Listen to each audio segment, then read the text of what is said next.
Presiden pertama Republik Indonesia ini bernama Soekarno. Atau mungkin kita lebih akrab mendengar panggilan Bung Karno. Soekarno lahir di Blitar pada tanggal 6 Juni tahun 1901. Masa kecil Soekarno hanya beberapa tahun hidup bersama orang tuanya di Blitar. Semasa sekolah dasar hingga tamat, Soekarno indekos di rumah Haji Umar Said Cokro Aminoto. Kemudian melanjutkan sekolah di HBS, Hogere Burger School. Saat belajar di HBS itu, Soekarno telah memupuk rasa nasionalisme dalam sanubarinya. Usai lulus HBS pada tahun 1920, beliau pindah ke ibu kota Jawa Barat dan melanjut ke THS, Technische Hogeschool, atau Sekolah Teknik Tinggi yang sekarang disebut sebagai Institut Teknologi Bandung. Beliau pun berhasil meraih gelar insinyur pada tanggal 25 Mei tahun 1926. Kiprah Soekarno pun berlanjut ke bidang politik. Kemudian, sang proklamator merumuskan ajaran Marhaenisme serta mendirikan sebuah partai yang bernama PNI, Partai Nasional Indonesia, pada tanggal 4 Juli tahun 1927.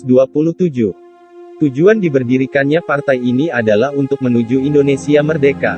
Kompeni yang tidak senang dengan pergerakan Soekarno mengambil tindakan agar pemerintahan Hindia Belanda saat itu masih bisa berdiri kokoh di tanah jajahannya.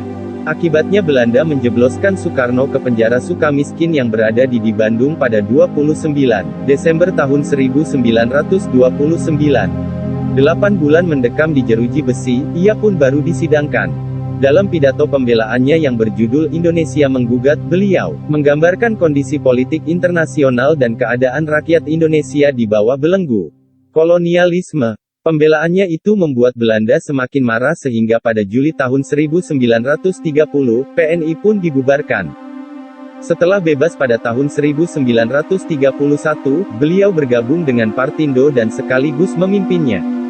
Akibatnya, beliau kembali ditangkap Belanda dan diasingkan ke Ende, Flores, pada tahun 1933. 4 tahun kemudian ia dipindahkan ke Bengkulu. Setelah menelan berbagai pil pahit, perjuangannya tidaklah sia-sia.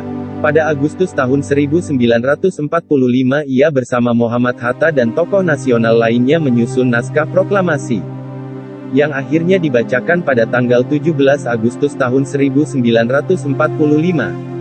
Pembacaan naskah ini sekaligus mengukuhkan kedaulatan Republik Indonesia.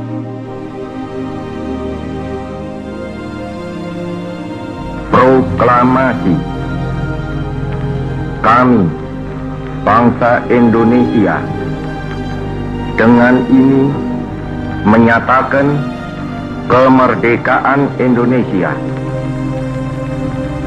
Hal-hal yang mengenai pemindahan kekuasaan dan lain-lain diselenggarakan dengan cara saksama dan dalam tempo yang sesingkat-singkatnya.